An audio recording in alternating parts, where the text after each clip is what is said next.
I came home for Thanksgiving with my heart full of plans and my car packed with groceries, gifts, and a naive kind of hope. My name is Jade. I'm 31 years old, and for 5 years I believed I had a marriage worth fighting for. I had convinced myself that the cracks I saw were small, that the silences, the dismissals, the careful way my husband Brady avoided my eyes when I asked about our future, were just the ordinary struggles of married life. I told myself love could survive discomfort, that if I just worked harder, if I just kept smiling, forgiving, accommodating, then things would turn out the way I dreamed. I didn't know that by the time I pulled into the Mitchell family driveway, that cold November afternoon, my life as I had known it was already over. The house was silent. Not the bustling warmth I'd expected, not the familiar smell of roasted turkey, or the hum of football from the living room TV. Just a draft of cold air and an emptiness that made my skin prickle. On the kitchen counter was a folded note, the handwriting all too familiar. Gone on a Caribbean cruise with Hannah. Mom decided to come too. You'll stay home and take care of Victor. He needs you back Monday. Brady. The note trembled in my fingers as though it carried a weight too heavy for me to bear. I read it twice, then 3 times, waiting for the words to rearrange themselves into something sane. My stomach dropped. My hands went cold. He left. He left me here with his stepfather over the holiday we had planned for months.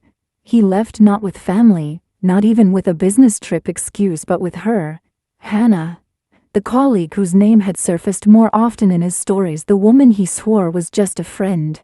Behind me came a rasping voice. He's not coming back until Monday, is he? I jumped, turning to see Victor, his stepfather, leaning in the doorway with his keen eyes sharp despite the frailty Brady always described. He looked at me as though he'd been expecting this moment, as though the betrayal I was only now absorbing was something he had long since accepted. I tried Brady's phone again, desperate for an explanation, but it went straight to voicemail just as it had the 3 times before. My chest ached, my throat tight as I forced out words that sounded hollow in the empty kitchen. They've all gone. They just left us. Victor nodded grimly as though he had been waiting to confirm a truth he already knew. Classic Brady move. Left you with the dirty work. I sank into a chair, the weight of the revelation pressing down on me. For months I'd been preparing, buying gifts, planning dishes, taking time off work so I could belong at this table, at this family. I thought Thanksgiving would be a bridge, a chance for us to stitch together something whole again. Instead, I was staring at a truth that gutted me. My husband had been planning his escape for longer than I wanted to admit. When my phone finally pinged, hope surged stupidly in my chest. Maybe he had written to explain, maybe there had been a mistake. But it wasn't him. It was an Instagram notification. Brady's sister had tagged him in a photo. With trembling hands I opened it. The image punched the air out of my lungs. Brady standing on the deck of a ship, his arms snugly around Hannah, both of them laughing, champagne glasses in hand. The caption read, "New beginnings, Caribbean getaway with @Brady Mitchell, and family." Family. That word, so carelessly used, cut deeper than the betrayal itself. I scrolled one photo after another. His mother sipping cocktails, Hannah and Brady, at a romantic dinner. This wasn't a spur-of-the-moment getaway. This had been planned for weeks, maybe months, while I was left playing the fool, weaving pies and cranberries into a dream that never had a chance. Victor watched me with piercing blue eyes. "Hannah's been calling here for months," he said quietly, his voice carrying the weight of someone who'd been dismissed too many times. I knew. They thought I didn't notice, but I did. I wanted to scream, to break something, to collapse into a sob so deep it would drown me. But instead I found my mind racing to the most practical, terrifying thought: money. I opened our banking app, hands trembling. And there it was. A withdrawal of over $5,000, nearly everything we'd saved for a house we had promised each other we'd buy after the holidays. He had taken it, used it for this life with her, while leaving me behind with nothing but a stranger in a rocking chair and a hollowed-out heart. He took everything. I whispered the words, tasting of ash, all of it. Victor didn't look surprised. "They've been doing the same to me for years, telling me it's for my care." Meanwhile, I sit in a cold house with delayed medication while she buys designer handbags. It hit me then, this wasn't just abandonment. It was theft, cruelty, neglect. It was the calculated stripping of dignity, of safety, of promises. And somehow in the wreckage of that moment I wasn't alone. I was sitting across from a man who had been deceived and discarded just as I had. Our eyes met, and something unspoken passed between us, an understanding, a recognition of shared betrayal. In that silence an idea began to stir, dark, fragile, and dangerous. The idea gnawed at me through the long night, keeping me awake as the house creaked and the November wind pressed against the windows. I lay on the guest bed staring at the ceiling, clutching my phone, as if somehow Brady's face would appear, apologizing, begging, explaining. But all I saw were the images etched into my mind. His hand curled around Hannah's waist, his lips tilted toward her ear in laughter. They weren't hiding anymore. They didn't care who knew. And that was the sharpest knife of all. In the kitchen, Victor coughed, the sound rattling through the quiet house. I rose, drawn by the need to do something, anything, to escape the crushing weight of my thoughts. He was at the table, hunched over a mug of tea steaming in front of him. His face looked older in the dim light, more fragile, but his eyes burned with a clarity that startled me. "They've left us behind," he said without preamble. "You, me, anyone who wasn't useful anymore." I sank into the chair across from him, my hands wrapped around my own cup, though I hadn't touched it. "They've taken everything," I whispered. "The savings, the holiday, even the dignity of pretending." Victor nodded slowly, his cane tapping the floor in a steady rhythm. "Eleanor. That's Brady's mother. She's been draining my accounts for years under the guise of care. She and your husband both. They used me like a wallet, and now they've discarded me.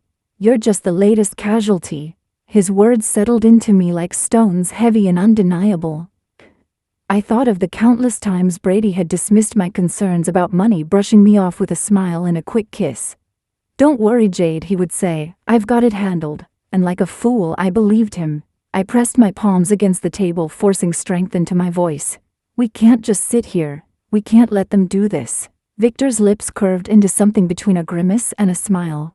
"What are you suggesting?" The question lingered in the air, dangerous and tempting.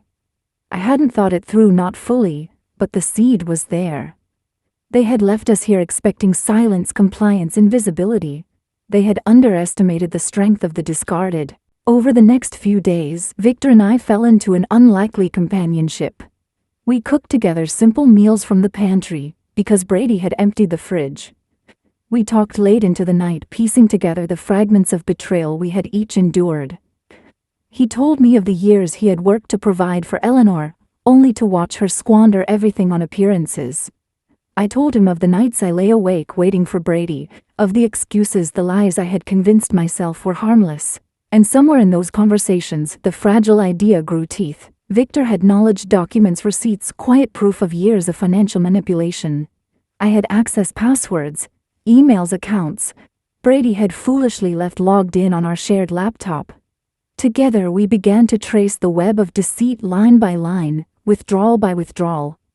Each discovery was like another knife twisting in my chest, but it also fueled something deeper, rage. One night as I scrolled through Brady's email, I found the itinerary. The Caribbean cruise wasn't just a vacation, it was an extended trip, 6 weeks of luxury, booked under both his and Hannah's names, all paid from accounts he had drained. The audacity of it made my blood boil. They hadn't even tried to hide it. Victor leaned over my shoulder, his breath ragged. "They're flaunting it, right there in front of you." "Yes," I said, my voice shaking, "and I'm done letting them." The plan began to take shape in whispers and half-spoken promises. We wouldn't scream, we wouldn't beg, we wouldn't fight them on their stage where they had all the power. Instead, we would quietly dismantle what they had built on lies. We would use their arrogance against them. As the days ticked by toward Monday, the day Brady and his mother expected me to resume my role as caretaker, I felt something inside me shift. The grief was still there, raw and sharp, but it was no longer paralyzing. It had transformed into something else. Resolve. On Sunday night, I stood by the window staring out at the frost that had begun to coat the lawn. Victor sat behind me, his cane resting against the chair. "Are you sure you're ready for this?" he asked quietly. I I turned to him, my voice steady in a way it hadn't been since that note shattered my world. I've been ready for years. I just didn't know it until now.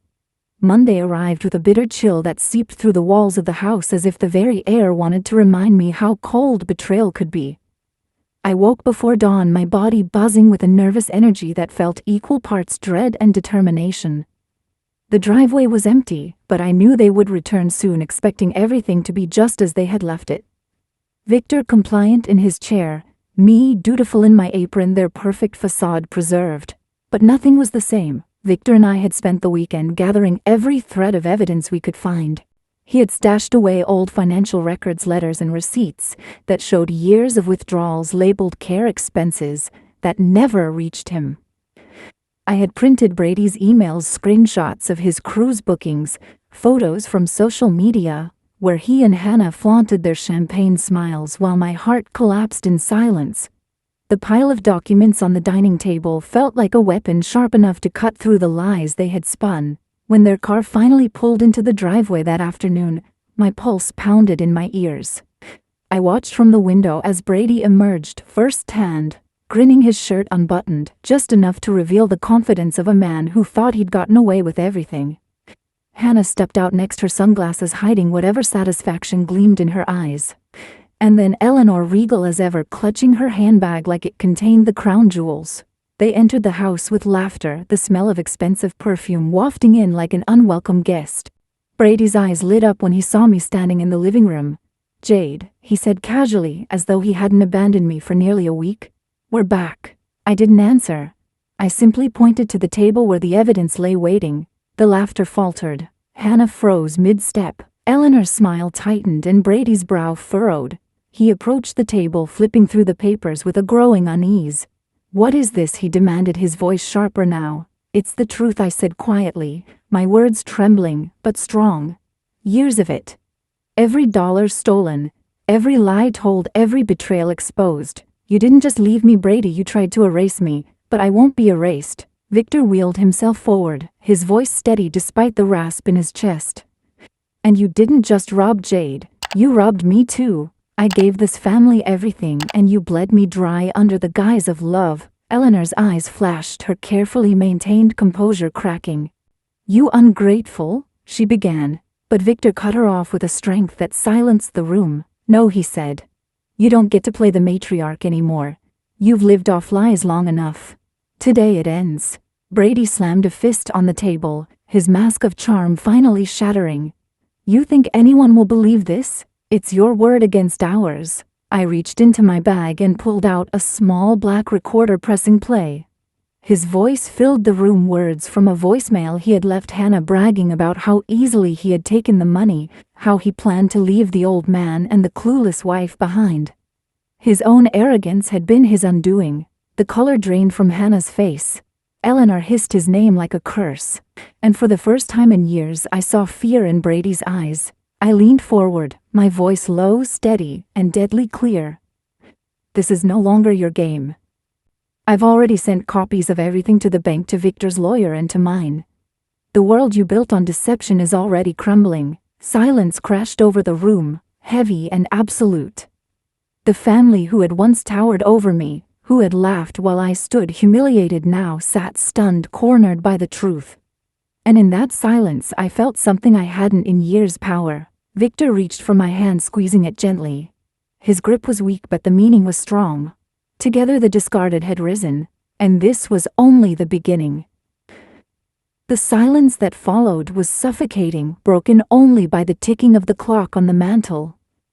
For years I had been the one shrinking in this house, apologizing for things I hadn't done, smoothing over awkward silences, trying to belong where I was never wanted. Now, for the first time, it was Brady and his family, who were scrambling, cornered like rats exposed to the light. Eleanor was the first to speak, her voice cold but quivering at the edges. "You don't understand, Jade. Families have disagreements, misunderstandings. This doesn't have to be public. Think about your reputation. Think about what you stand to lose." I almost laughed. "Lose," I said, my voice sharper than I intended. "I've already lost. My marriage, my savings, the man I thought I could trust. The only thing left for me to lose is the fear of you. And I let that go the moment you abandoned me at Thanksgiving." Brady stepped closer, his face red, his voice low with a fury that used to terrify me. "You're making a mistake. Walk away now, Jade.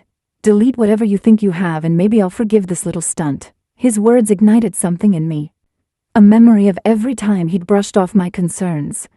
Every time he twisted the truth to make me doubt my own mind. Gaslighting, manipulation, betrayal. It all crystallized into a single truth: I would never let him control me again. "You don't get to forgive me," I said, my voice calm but deadly. "Not after everything you've done. Not after flaunting her in my face. Not after robbing us both." I gestured to Victor, whose eyes gleamed with vindication.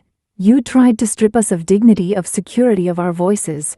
But you failed. You're exposed now, and everyone will know." Hannah, who had been silent until then, stepped forward, her mask slipping into panic.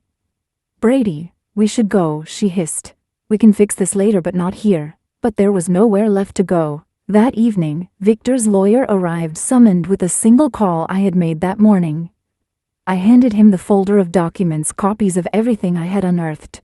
He nodded gravely, his eyes meeting mine with the kind of respect I had not felt from anyone in this family. "This will hold up," he said. "They won't be able to spin their way out of it." Brady exploded, shouting accusations, calling me ungrateful, calling Victor senile. Eleanor tried to bargain, to charm, to dismiss. But the evidence was undeniable, and their voices, once so powerful, sounded desperate, now shrill against the weight of truth. When they finally stormed out, slamming the door behind them, the house felt lighter, though the air still hummed with tension. I stood at the window watching their car disappear down the road, my hands trembling but my heart steady. I knew this wasn't over. There would be battles ahead, legal fights, public whispers, the unraveling of everything they had built on lies. But for the first time in years, I wasn't afraid. Victor wheeled himself closer, his voice softer than I had ever heard it. "You've done what I couldn't, Jade. You stood up to them, you made them see the truth." I turned to him, tears burning in my eyes. "We did this together. They underestimated us. They thought we were weak, expendable, but we proved them wrong." That night, as I lay in bed, exhaustion finally overtaking me, I let myself feel the full weight of it all. The grief of betrayal, the rage of injustice, the fragile hope of freedom. I didn't know what the future would hold, whether I'd rebuild my life alone, whether I'd ever trust again. But I knew this: I had faced them. I had taken back my power. And in that victory, however small, I found the first glimmer of healing. The days that followed were a blur of lawyers' calls, frozen accounts, and long quiet evenings sitting with Victor by the fireplace. The Caldwells tried everything. They threatened, they begged, they spun stories to neighbors and colleagues about how I had lost control. But each time they spoke, the truth stood taller, heavier, undeniable. The paper trail was too long, their arrogance too blatant. What they had once hidden in shadows was now spread across the table in black and white for anyone willing to look. Brady texted me once late at night, the words sloppy and bitter. "You'll regret this. We could have had everything." I stared at the message, my heart heavy, but my mind clear. We could never have had everything because he had always needed more. More women, more money, more power. And no amount of sacrifice on my part could ever fill that hunger. For the first time, I didn't reply. Silence was my answer, and it felt stronger than any words I could have written. Victor, frail but fierce, seemed to grow lighter as the days passed. "They can't touch us now," he said one evening, his voice carrying both relief and sorrow. "It's strange. For years I thought they had all the power. But really it was ours all along. They just made us believe otherwise." I thought of the years I had spent trying to belong, twisting myself into knots for scraps of affection from a husband who was already gone. I thought of Eleanor's sharp smiles, Brady's dismissive laughter, Hannah's smug glances. And then I thought of that Thanksgiving table, the seat left empty just for me. They thought they were showing me my place. Instead, they handed me the strength to leave it behind. In time, the legal process stripped them of what they had stolen. Accounts were frozen, assets redirected, reputations shattered. Eleanor's pearls no longer gleamed under chandeliers. Brady's charm no longer dazzled at parties. Hannah's laughter no longer rang out from vacation decks. Their empire of lies collapsed brick by brick, while I stood at a distance watching steady and unbroken. But vengeance, sweet as it was, wasn't the ending. It was only the bridge. On a cold December morning, I packed my car again. Not with groceries for a feast that would never come, but with boxes of my own belongings, carefully chosen for the life I was about to build. As I closed the trunk, Victor wheeled himself out to the porch, his face lined with both pride and sadness. "You're stronger than you know, Jade," he told me. "Don't let anyone take that from you again." I hugged him, feeling the warmth of someone who had shared my battle, who understood the shape of betrayal better than anyone else could. "Thank you," I whispered, "for standing with me when no one else would." As I drove away, the road stretched long and uncertain before me, but my heart no longer trembled. I wasn't just leaving behind a husband or a family, or even a house filled with ghosts.